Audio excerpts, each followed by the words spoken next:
All right.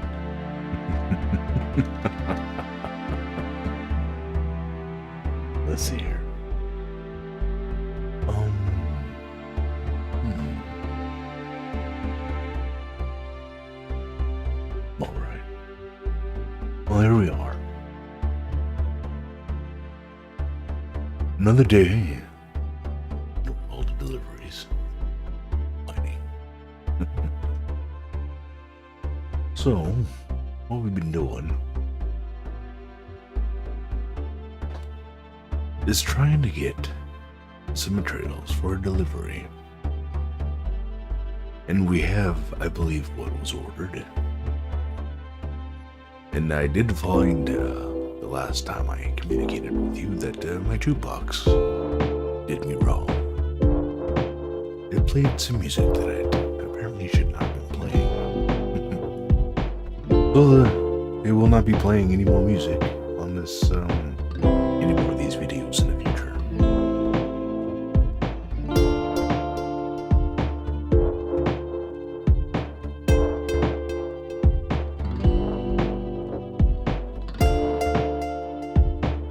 So yeah, that being said, we do what we can, right? So, what we're doing here is doing the slow turn ship because, well, it is fully loaded. Only one jump away from getting to my destination, which is ready to go. I suppose. Jump. Let's see. Jump, and I need to select a location. Maybe just one of them.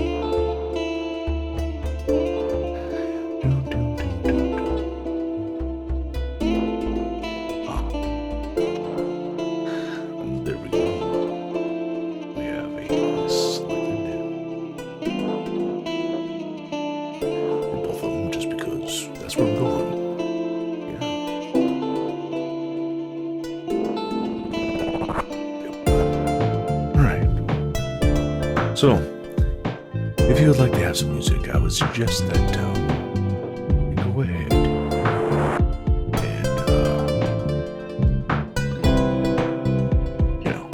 you be the DJ.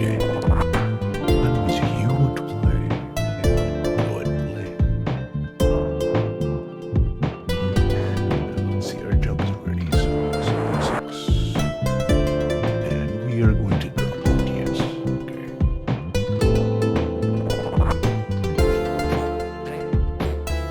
And away we go.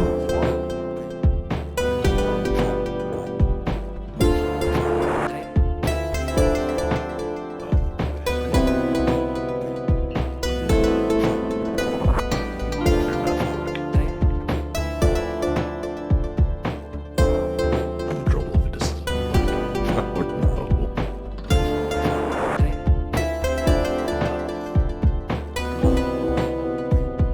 Please don't attack me.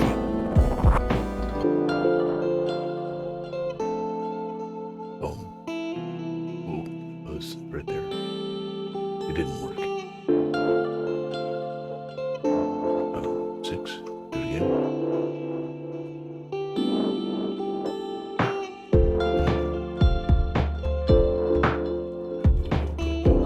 Go. Oh, there we go. That wasn't scary at all. Good ship.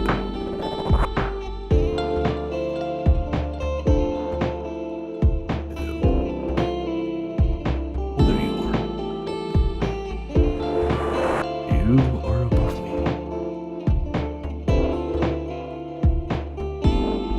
So, go ahead.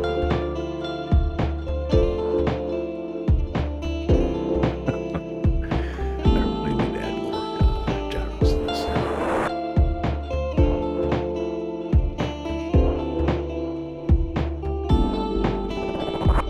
Go up while I turn. So hopefully,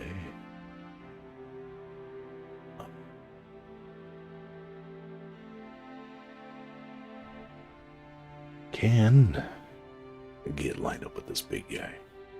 Now, those of you that have been paying attention, I was kind of telling you a story last time I was doing this, or one of the times I was doing this.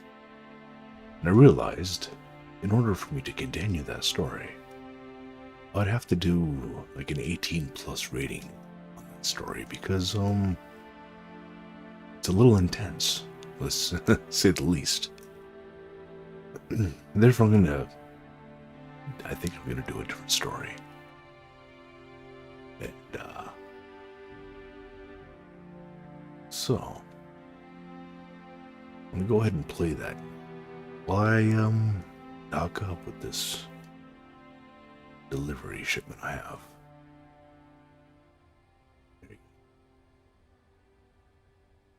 So, if you're ready, I will go ahead and get that started for you. Now, warning, this might be a little bit loud when it starts out, so get your hand ready to turn the volume down. So, if you're ready, in 5, get ready to turn it down or adjust your volume when it starts, okay? 4, 3, 2, 1, begin. Fall of Valroona, Book 1. In a grove of splendor, an oasis in the middle of a desolate land, tucked inside a small group of rocks big enough to conceal a small paradise, but not so big to warrant anyone to find shelter or investigate. Inside these small rock formations, wisteria rises pillars, arcing up to the center of a great dome, twisting and entangling these grand wisteria to a seemingly impenetrable structure, ostensibly a completely natural and freakishly strange happenstance, which, to an untrained eye, one would be in such awe of its intrinsic design, they would forget even the slightest thought. Some to the point of forgetting everything they had ever learned, leaving them in a childlike state of total wonderment. It's told that there was a man who had once found the wonderment after 2 moons lost in the desert, living on anything he could get his hands on, the vilest of substance thinkable. A list of most wretched things a human could eat, so much so that I myself don't have the stomach to even mention. On purest and most stalwart of survival instinct, he was able to survive. With a storm hitting hard, and so beaten down was he when he stumbled upon the oasis, the magnificence was merely lost on him. Instead of standing in shock, he seemed to be drawn toward it as though someone or something was lifting him up, making it possible to move his half-broken body practically as if there were nothing wrong at all. He found himself standing in front of what could only be a doorway, his body blistered from exposure of heat and elements, and bloody from fighting spiny bush and sharp-fanged animals in the fight for survival. He fell forward, catching himself on a sharp blade-like branch, his blood covering the door.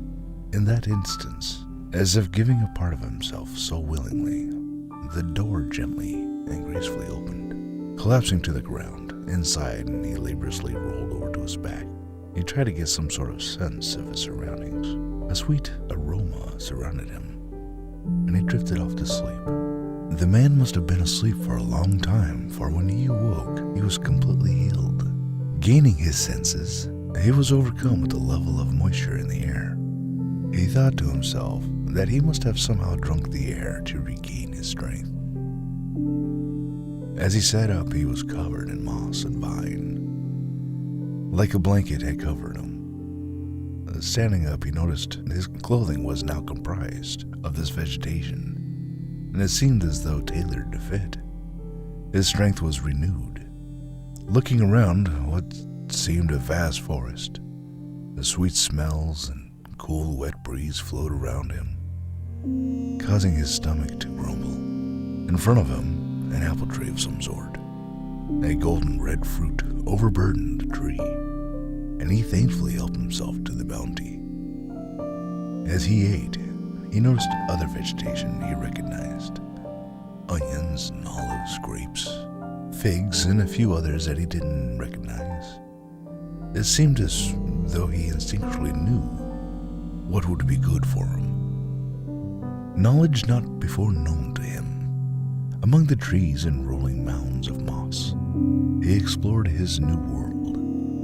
Shane walked through the woods.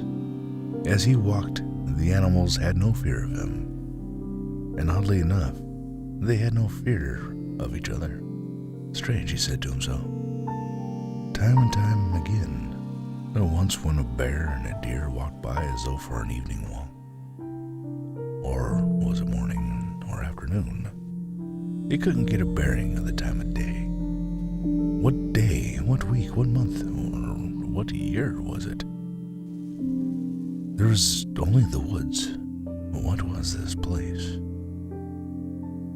5 years he lived there, learning the ways of ancient nature. It seemed as though to him that there wasn't a single plant or animal that wasn't represented from the world he came from. And so much more. One morning, he was walking about taking mental notes as to what he saw and what could be helpful in different circumstances. For some reason, he went down a path he must have passed a dozen times, yet not noticed. It gave way to a clearing. In this clearing was a deep pond. In the middle of this pond was a small island. On that island was what seemed to be a beautifully crafted pedestal. There was an object on the pedestal. As though in a trance, he walked across the pond to the island and up to the pedestal, which at closer inspection was a live tree grown in the shape of what it appeared to be.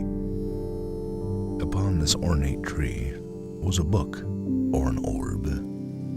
History has given it different items as to what it was. Some say it was a spirit of the world that sat upon it. Being a traditionalist, I prefer a book. A big book, woven and written by the will of the world, to one day teach a worthy person to be the champion of nature and bring balance to the world once again. As he read, the knowledge held within poured into his being. For 15 years he learned this new knowledge, as though he were the one that had written the book himself. On the last day of the 15th year, he had finished the book with all of the knowledge within himself, and when he closed the book, it dissolved seemingly into his hand. And on that day, nature had nothing more to teach him. He knew everything that could be learned. On that day, the wisest of all beings in the forest came forward with a grand robe of the most luscious forest green imaginable. It seemed to blend with his surroundings, with a deep hood and inside pockets that seemed to be endless in their capacity to hold things. The wise one walked with him a while, being 15 feet tall and covered in bark, giving one to think she a tree. The wise one told the man it was time for him to go out into the world and bring back balance to this world. From now on, you will be known as Shane the Green. When you are done with your venture and all is as it should be, you may come back home. At that, Green left his home to do his best to bring the world back to its natural glory. Chapter 2: Choice. Across the world, stories were starting. Many lives not knowing what roles they would yet play as future history began to show itself. What choices will be made, and to what end will this world find itself?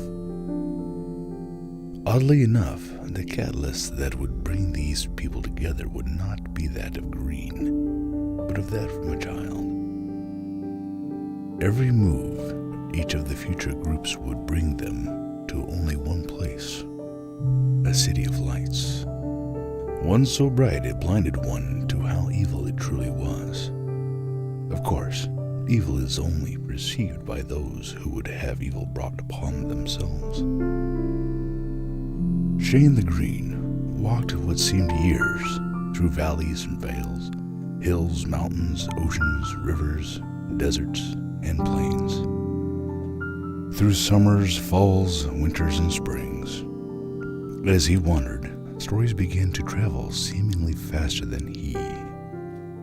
As he traveled, he did lend a hand at various farms for perhaps a dry place to sleep and a well-prepared meal. And he always thought that exquisite meal was most likely the best thing nature had bestowed upon the human race. And he was never bashful in stating this fact when the meal was exceptionally good. A few times he stayed just a bit longer, always stating that maybe just one more meal. Thus, he would stay for another day's work in the fields. Those who were blessed with a visit would notice after Shane the Green had left that while he was there, the land seemed to flourish. And once he was gone, the place would seem dull and commonplace and would produce what was expected. Shane would teach those who would listen for better ways of tending the land, ways that would not only double their harvest, but would ensure that the land never got tired or barren. As word traveled, Shane the Green seemed to run into more and more men that not only expected him to stay and help their farm, but demanded it of him. The final instance he had with an individual was one of a man and his men for which the previous was exactly described. Dorn, the man of obvious power of this area, found Green resting himself under what was, unfortunately, Dorn's tree. In Green's naivety, he openly introduced himself as himself. Immediately, Green was taken by no other means than a forced invitation to join him to dinner at his home. Green, knowing he was most definitely in a position not to decline, went along with the abrupt invitation to dinner. After what was most definitely one of the most hideous tasting slop ever tried to be passed as food, Green was pushed into the barn. With no doubt, his self-imposed and self-important host had guards at all exits. Green, being removed from the world, had forgotten the treachery of men, but was quickly remembering how he came to a desert so many years ago. And see, what happened was, he disagreed with the treatment of a woman from his own tribe. The woman was a keeper of the eldest house. One night, the head of the house, that is, the head of the tribe, had pushed his wants upon the woman. She, being of honest and loyal stock, would not and could not disgrace her man. A fight ensued, which had spilled into the street. She was much more than what he had thought she was. Fire and lightning surrounded her. As he beat her, she fought back, nearly killing the elder. At the end, due to just a moment's lapse of focus, he stood over her dead, burnt body. Her husband was home at the farm tending to the crops, livestock, and children.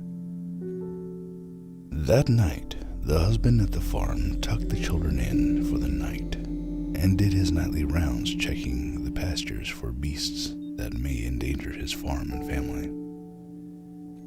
He was becoming more and more anxious as to where his wife could have gone. She should have been home hours ago. By the time he had finished his rounds, he was most definitely concerned and aggravated by her absence. At that moment, he smelled smoke. Looking in the direction of his house, he saw it ablaze. Screaming, he ran with all of his worth to save his family. He reached them just in time to hear the screams stop, and nothing but silence and the crackle of fire in the air. He collapsed to his knees, emotions pushing him to an almost catatonic state. 6 men rode up to him on their horses and beat him to darkness. When he awoke, he found himself in a cell.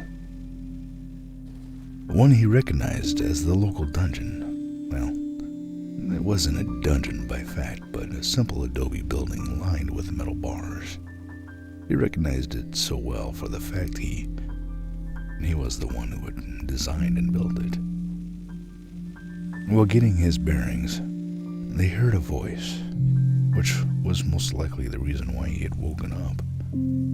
It was his cousin calling his name. He responded, "Tara, is that you?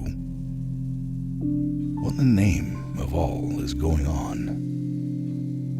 Last I remember is trying to save my children from a fire, then being surrounded by the elders' men and being beaten nearly to death. I don't understand. Where's my wife?" "She refused to give herself to the Grand Elder," Tara replied. "A fight. Then she found herself dead." "What? For his treachery, he kills my entire family. This will not do." "You will be tried and killed by the end of the day." "No, I will not," he said. Tara pleaded to her cousin to escape, but he refused to do so. He told her to leave before the elder's wrath fell upon her. After more arguments, she left. That night, he was brought before the elders. He stood there in silence as they read off a long list of things they said he did, and with each reading, the township became more unrestrainable. The people began to protest in his favor. "Everyone in the town is behind you, Shane. All you have to do is say the word, and we're here with you." Shane was so remorsed with the loss of his loved ones, and he just stood there in silence. The Council of Elders, realizing that Shane was held in much higher regard than they ever thought anyone would be under their people, to appease the now unruly mob, the council had the guards take him back to the dungeon so they could consult the oracles. That night, after eating, Shane fell into a deep sleep. The next morning, Shane was very warm. Stretching a bit, he felt that there was something different about the bed he fell asleep on. And he gripped with both hands what seemed to be sand. He opened his eyes. Looking around, he found himself in a desert. "Drugged," he exclaimed. "Those asses drugged me. Not only do they take everything from me, they take my world." Defeated and alone, he roams the desert.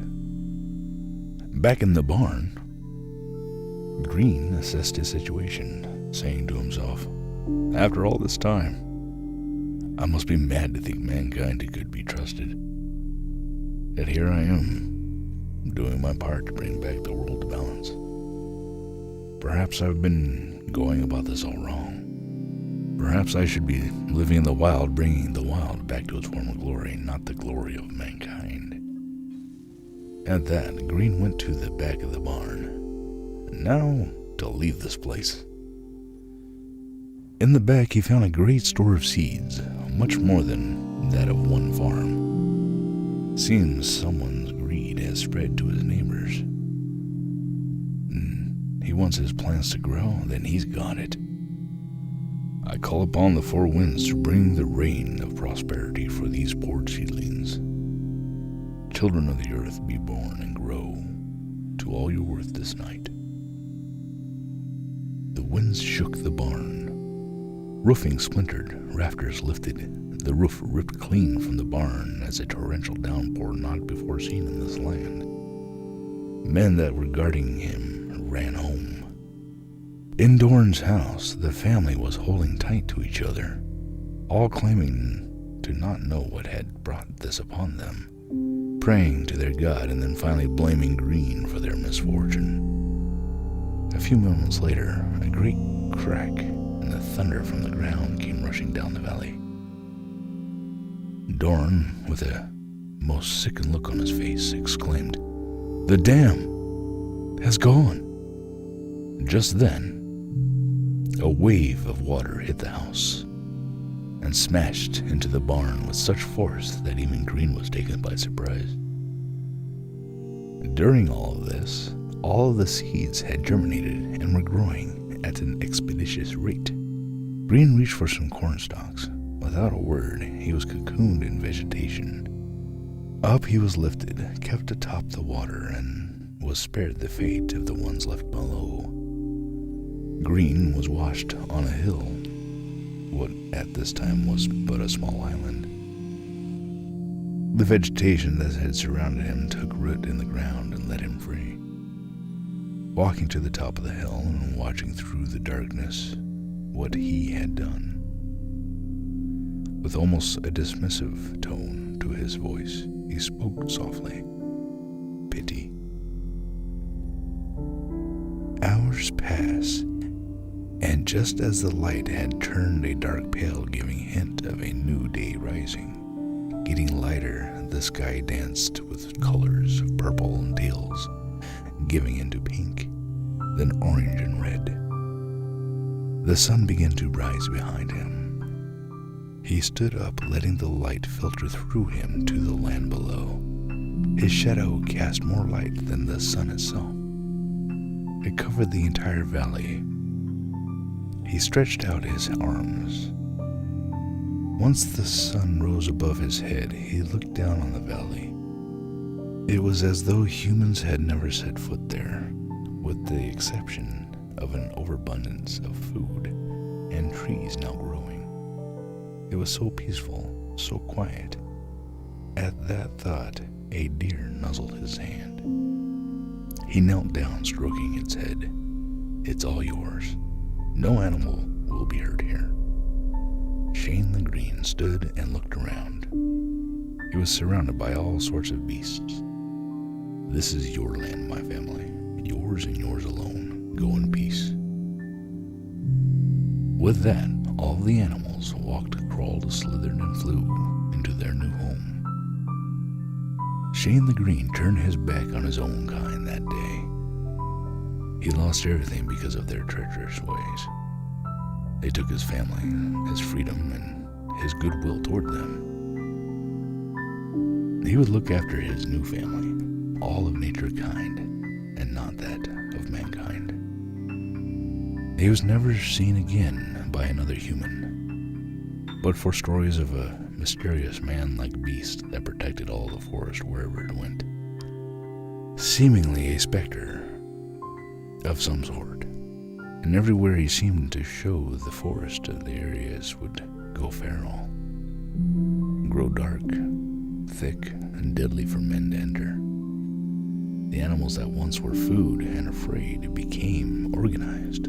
Rumor arose that a great beast of lore was rejuvenating its kingdom, bringing back the former glory of the animal and plant kingdoms, back to the days when humans cowered together in the night, too afraid to enter the forest, even during the day. There were sympathizers that believed that it was good that nature was finally taking a stand, that the people of the world had abused their abilities and took too much without repaying what they took. The old ways were returning. Wizards, sorcerers, and druids, once dwindled to nothing more than cheap tricksters and snake oil salesmen, began to gain power. Those few that actually believed in the old ways and had an affinity for using these gifts would quickly rise to amaze and do the most wondrous things. The end of chapter 2.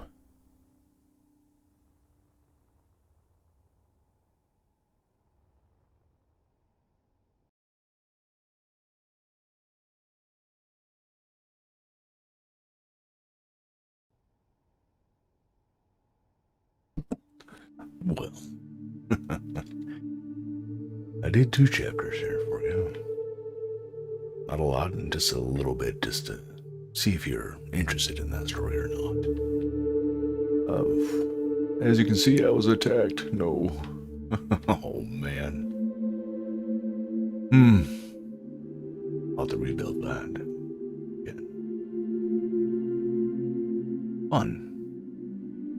Anyway, that's about all the time I'm gonna allow for today. And if you're interested in more of this story, then, I'll go ahead and do more later. As far as the other story I talked about, like I said, if you want me to finish that other one, I will have to make it a 18 plus video because it's pretty gory and yeah. Anyway, I have some work ahead of me now. So I have to fix this. Oh man. And here's the ship that I delivered to. Is big. I thought that it'd be able to protect me with all these guns it has, but apparently not.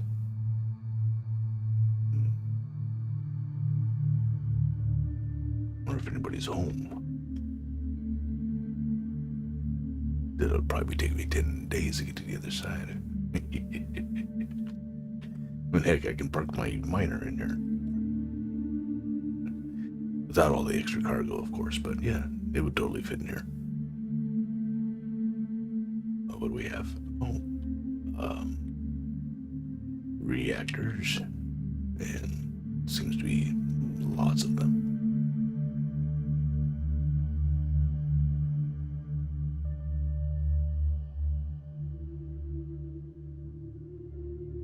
It's the front of the ship, I think.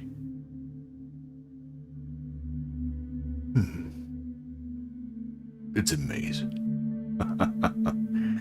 Oh, it's a cargo area. Oh, one of the doors open.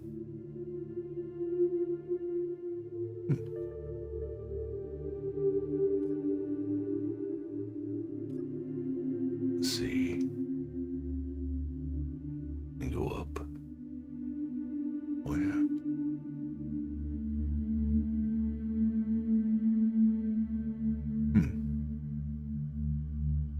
Let's go up again.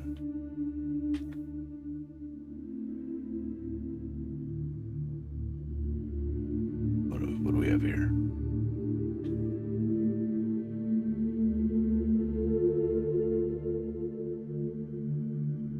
It's to be a small area for small ships. And no railing. Awesome.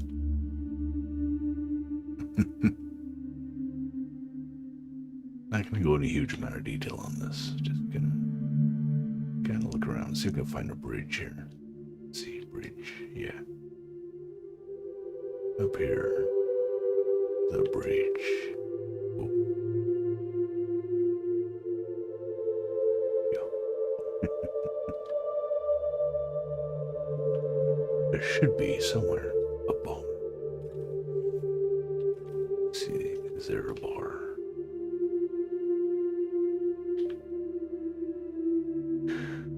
I think this would make a better space station than a ship, really. Oh, hello. Are you okay? Man down. He's just sleeping, yeah, that's it. He's just really tired from all keeping this giant ship going. That's it. Yes.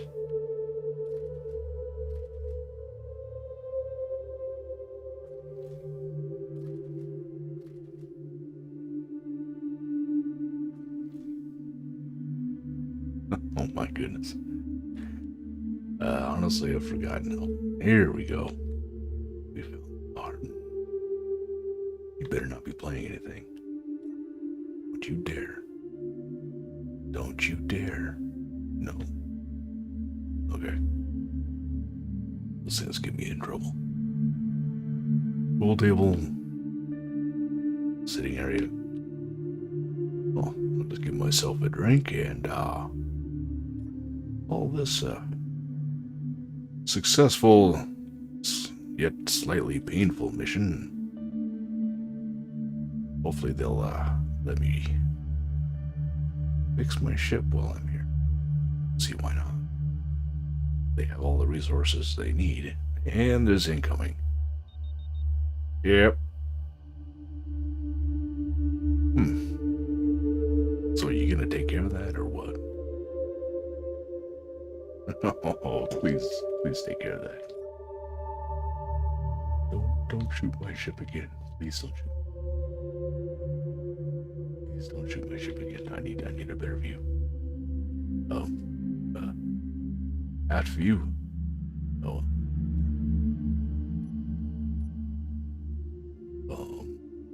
Come on. Take him out, guys. You can do it. Don't shoot the unarmed. What's getting shot? Oh, goody. They're getting shot, not me. Oh, excellent. I mean, horrible.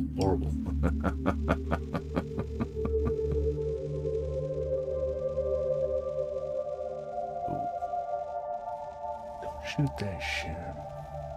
Alright. Cool. This is the safest place for me to be for right now. Yes. Awesome. At that note, yeah. Thanks for dropping by. Yeah. I'm just gonna hang out here until figure out what I'm gonna do next. I really gotta fix that. Alright. Again, thank you again. And talk to you all later.